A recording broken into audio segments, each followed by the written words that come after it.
Now, enthusiasts of political parties have diverse ways of showing support for their favorite politicians and parties. Some show it by financing activities of the party. Others mount the campaign platform to woo voters with fine speeches. And there are those who help by organizing activities of the party. But my colleague Lateef Idris caught up with three ladies on the campaign trail of Vice President Mahmoud Bawumia who have none of the above listed attributes, but are determined to campaign for the party ahead of the elections. But how are they doing that? They've tattooed the photo of President Akufo-Addo and First Lady Rebecca Akufo-Addo at their backs. The ladies tell Lateef Idris they don't mind the dangers that come with permanently engraving the pictures of their favorite politicians on their skin.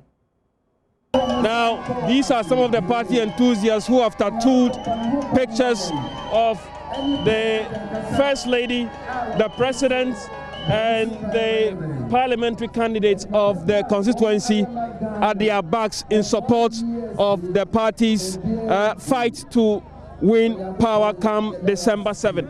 We just want to have a word with them. So you can turn your backs again for us. You give us your name. Jane. Jane. Yes, please. What motivated this? Oh, because I love him so much, and then I want him to come on the community and then help the community. Yes, that's all. Is this a permanent tattoo? Yes, please. How much do you spend to do this at your back? Per one person is almost 2,500. And you got this from your own pocket? Yeah, I did it because I belong to MPP. My blood belongs to MPP. And then I'm ever ready for MPP because I enjoy the free education. So that's why I did it for Akufo-Addo. You enjoyed free education? Yeah. You mean free SHS? Yeah. So you are one of those who just completed? No, but a lot of my family, not me, yeah. So you to tell us what you have at your back. Is it a permanent tattoo or temporary? Yes, it's a permanent tattoo. Give us your name. Eva. Eva. So why are you doing this? Oh, I love the First Lady, and because of the good things they are doing for Ghana, the free SHS, the water, the free water, utilities are being paid during the lockdown. And if someone is doing something good, you have to be creative about it. So we appreciate what MPP government is doing for Ghana. So we are good to go. So tell us, apart from showcasing your bags here today, how do you go about showcasing it to the general public? Do you always walk with your bags showing? No, when we have programs, we go out like this. This is not the first time. Previous weeks, the First Lady was around. We did the same thing. Whenever we have programs, we are doing activities, we go out like this. So sometimes people don't get the written, but they see the drawing and it attracts them. So we are still sending message to them that they should vote for MPP to maintain the seat. Because some people, if you are talking, they hear. But sometimes the picture attracts them and they see it more. So we are not just showcasing the picture, but for more for Nana to do more. But this is very risky. You know the risks involved in tattooing your body? Yeah, I know very well. But as I said, I'm ever ready for MPP.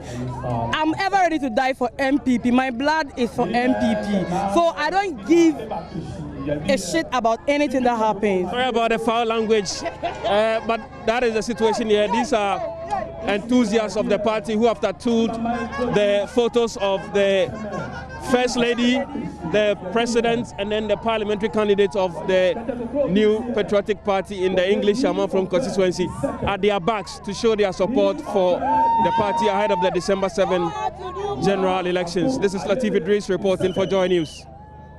And that's definitely what you call passion for party. Now, let's go to Nima here in the national capital, where Vice President Dr. Mahmoud Bawumia is calling on the electorate of Ayawaso West and Ayawaso East, and North to remember the government's social intervention programs when they go to the polls on December 7.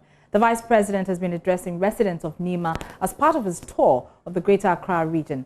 Presidential correspondent Elton Brobe is with the team. He joins us with more from the ground.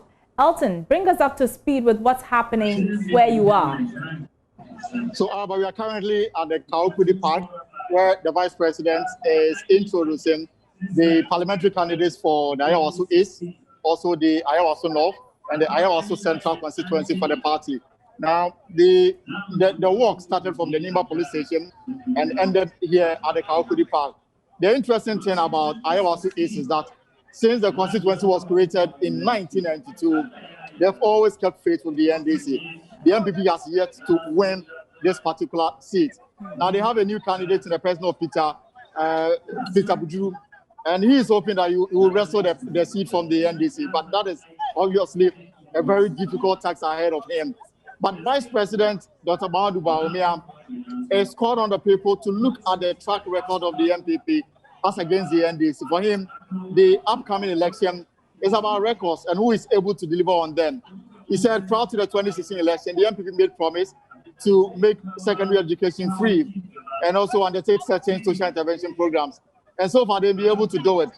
There's free SHS, they've restored the teacher and the nursing training allowance. They've also implemented the Zongo Development Fund, plus other social intervention programs. So these should be the yardstick upon which they can measure the competence or the ability of the person to deliver come December 2020. That's why the fact that the Ayawaso East constituency has consistently since 1992 voted for the NDC. They should look at the NPP as a party that is able to deliver on promises made and then for the first time vote for the NPP in the December 2020 election. As whether Peter Mreku can wrestle the seat from the NDC since 1992, that is another issue that perhaps we'll have to analyze and come to a conclusion on. We'll have to wait December 7 to see that. Okay, thank you very much. Elton John Brobe is our presidential correspondent, giving us an update of the Vice President's tour of Greater Accra. He's in Nima as we speak. Now, President Akufo-Addo is set to cut sword for the construction of a 6-kilometer railway line in Kase, in Kumasi, in the Ashanti region. Love FM's Prince Appiah joins us with the latest on the president's visit. Prince, so how many of such sword-cutting ceremonies has the president done in his 3-day tour there? Okay, with a 3-day tour, he's done a couple of them. Just a few minutes ago, he just commissioned the Tepa government hospital and now heading to Mabai to do another inspection over there. But as you say that the earlier one at Kase was for the 83.5 kilometer railway line for Kumasi to Obuasi. And that particular one, the first one of that particular project was done 6 kilometers from Kumasi to Kase, then the rest to continue through Obuasi to the western region. And that is what has done right now. And the president actually indicated that the railway system is very critical to the economy of the country. And without that, projects like the Buankra Inland and the bauxite and aluminium industries that the country want to establish won't be possible. So it is very important for the country. Araba. For the completion of these projects, Prince, I'm asking if the president gave any timelines at all for the completion of these projects that he's cutting sword for.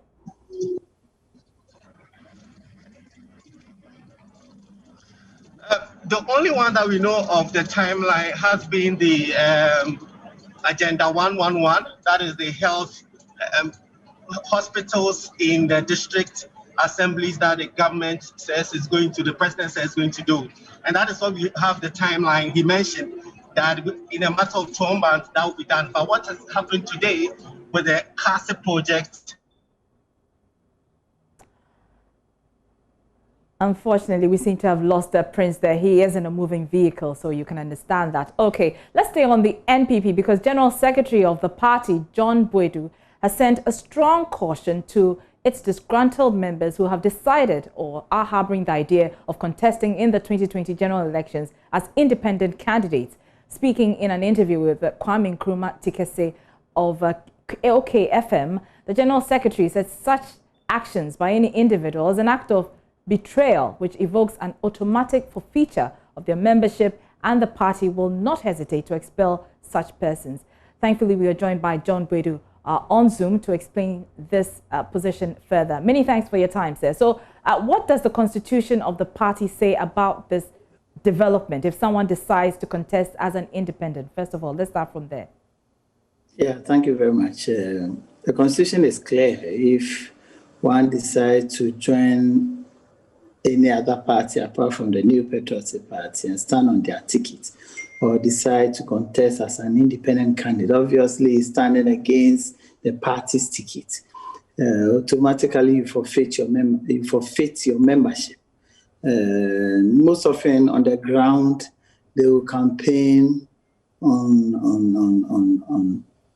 the assumption that because they had little problems with either through primaries or any other the reason, that's why they are going independent, and even go ahead and hoodwink electorates to believe that even if they win, they will join the party when they come to power. They come to parliament. We are saying, and this one is categorical, that in addition to forfeiting your membership, we will even go ahead, we'll put it before the National Executive Committee to expel set members in our party, so that when you win and want to join us in parliament, you can decide to join the other party or opposing party, or wherever you want to sit in parliament. Yeah, Mr. Boydu, we know of a few who have decided to go independent. Amasei comes to mind.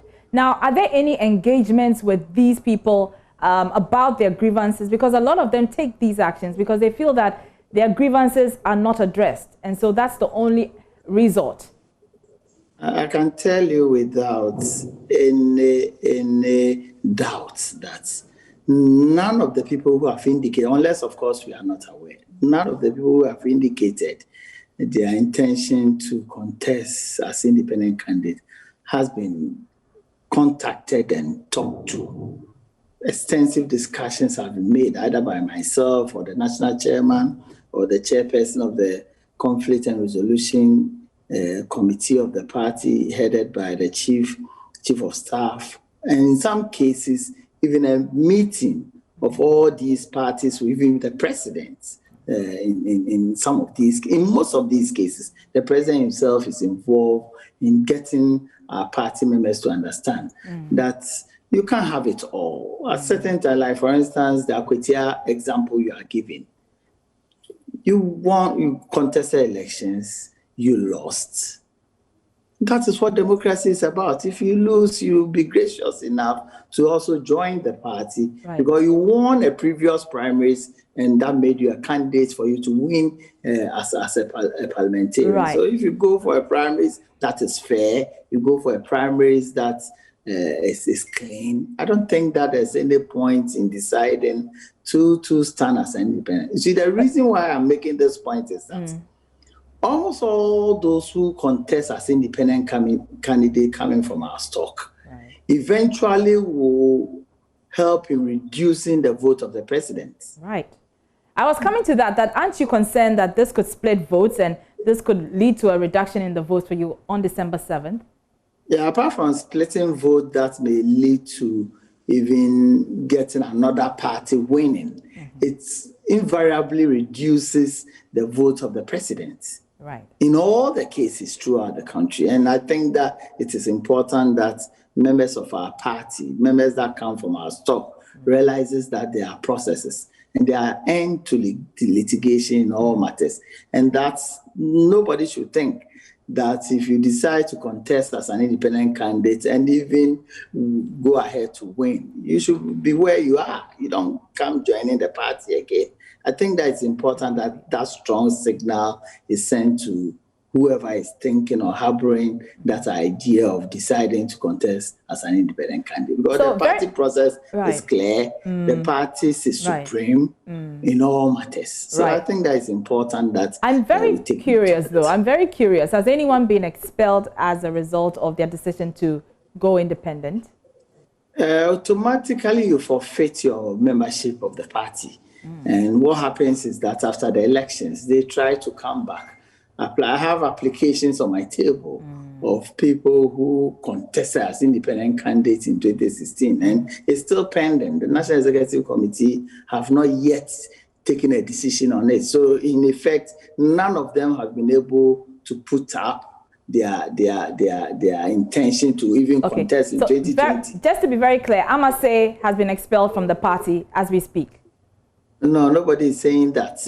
We've not opened, they've not filed. Filing is from 5th to 9th. Well. It is until she puts up her candidature as an independent candidate. Right. Then automatically you will forfeit your membership of the party. Then the party is going to go ahead to expel you as well. Sure. Thank you so much for your time. That's General Secretary of the NPP, John Bwedu, there joining us with his thoughts on party members who have decided to go independent and what the party is doing about that. Let's turn our attention on the NDC now, because the party is promising to roll out policies to protect the vulnerable and aged in their next government. General Secretary Johnson Asiedu Nketia said an aged home will be set up to care for the aged without family care. He was speaking at Bano number 2 in the German South constituency of the Bono region during day 2 of John Mahama's tour.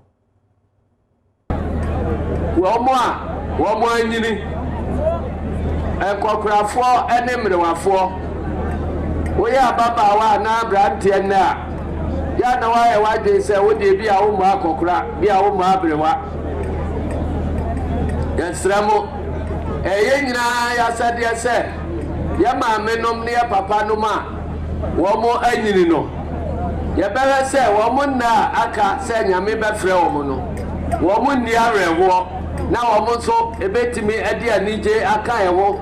I be at Naviasi Hakusi said, Yame Befreomo. Uka Bruchra, your aged home. Auntie so be bariasi. Now I'm Moba, and now Abrabono, a Moan Koye. Now Baba Kokra na Abrewa. Ebia, Onini Pabia, when you walk Bereno. Safono, a Abaya said, yes, Oberheomo. He also highlighted the fact that most households go through inhumane treatment in the hands of their masters or mistresses, but an NDC government's new policy will protect them against such exploits. And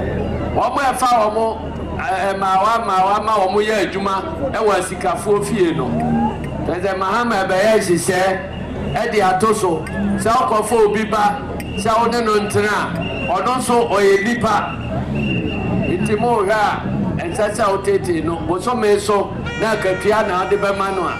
Sakatia Semnuna, a bayan Shisha, Modemon Sabasasia, and Sana Aqualano, Aquatna Ubinche. Meanwhile, Nana Okofo Date, who is Benkumhene of the Drobot traditional area, has appealed to John Mahama to rehabilitate the deplorable roads in the area, which was abandoned after he left office. Or the Sakwan of Ma Nipa 7 years in Sumaya. Yeah. Nababia Bedru Yamianim Nayan in Sebu Kota. Yeah. And Jerry and Yehu Yana said Abam Fufraba. A few years you want some Yehuana said Bafa Bakum. Yeah. Bafa B. Medical. Yeah.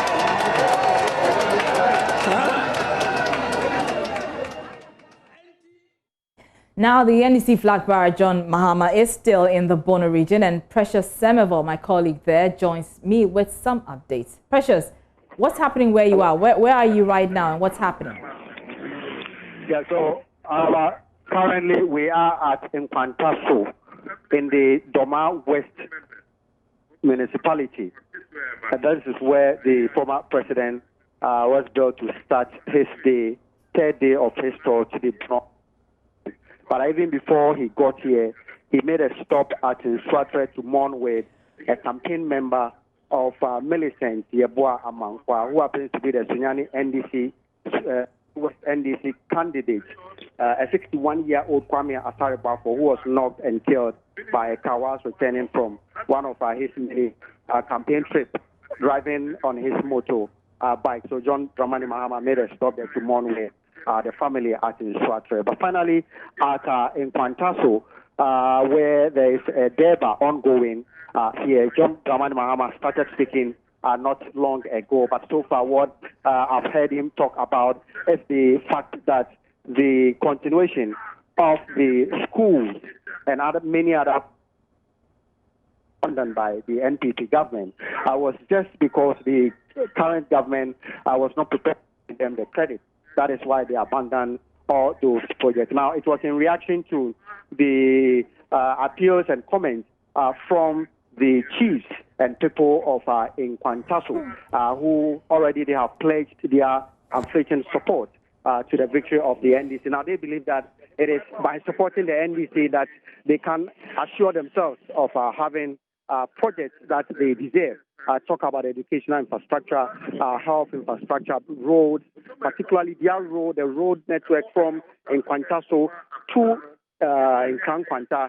It's in a very, very bad shape, and they believe that it is only when they work towards an NDC victory that they can be assured of getting their fair share of the national cake. And Araba, from Nkwantaso, Mr. John Dramani Mahama and his team, which includes Johnson Esiedu Nketia, who moved to Nkwanta, they will also go to Seso Bediediha, as well as Adamsu and then Abu number 2, where he will be having interaction and other farmers, as well as attend debates of our chiefs in his honor. Okay, thank you very much. Precious Semivor is our correspondent bringing us that update on NDC flag bearer John Mahama's tour of the Bono region. And as you heard there, he is in the Doma West constituency. He'll be visiting the Doma East constituency as well. We'll be keeping tabs on that in our subsequent bulletins. Now, to the People's National Congress now, and the party has been holding its Congress. As we speak, that Congress is ongoing, and the Congress is to elect its flag bearer for the 2020 presidential election, and also national executive officers to steer the affairs of the party. Well, 30 aspirants are battling it out for 14 positions, including the flag bearership. Reverend Samuel Ej Deborah, Asaki Samson Awingobit, and David Apasera are contesting the flag bearer position. I am the only candidate who says that the MPP government in 2017 abolished VAT on aviation. Now, in Ghana, or let's take the Greater Accra here, PSC delegates who are here. How many of them, if you take the Ramona out and take Dr. Mama out, and maybe some few in National Executive, how many of them are here? Maybe the regional chairman and others. How many of us here join play? But how many of us are not taking tractor or tax to work? So I would rather abolish VAT on petroleum products and rather reintroduce VAT on aviation for the rich people to jump flight because they want quick to work commerce or Tamale come back, pay more and tax to deport this country. So I will reinstate that. The MPP government abolished VAT on real estate and say we should balance for them. It is a mispriority policy. I would rather, because how many of us here can buy estate in this country? So I know estate is being bought by rich people. And so I would rather introduce VAT on real estate for the rich people to always buy now taxes to the bottom country and rather abolish VAT on cement. For the ordinary people gathered here to vote today to endorse the next leader of the party, to be able to buy cement and because they have the piece of land and can put up a decent room and stay there. I am the only candidate who says that if I come, because I realize that I'm coming from a business background, I realize that per our GIPC law, if you are a foreigner, you are coming to the country, you enjoy 5-year tax holidays. So that's one of the presidential contenders, Samson Awingobit there. The National Delegates Congress is ongoing in all the regional capitals. Voting will end at 3 p.m. and the winners will be announced at 5 p.m. We'll bring you more on this in our subsequent bulletins. And just before we go, we just have to remind you that this is your election headquarters. Seeing as you are so interested in election-related news, we have decided management of JoyNews has decided to extend election brief by 30 more minutes. So from October 1, that's tomorrow, election brief will be 1 hour from 1:30 to 2:30. So that's a wrap for today's edition of Election Brief. Sports Today is up next. Remember to join us same time tomorrow.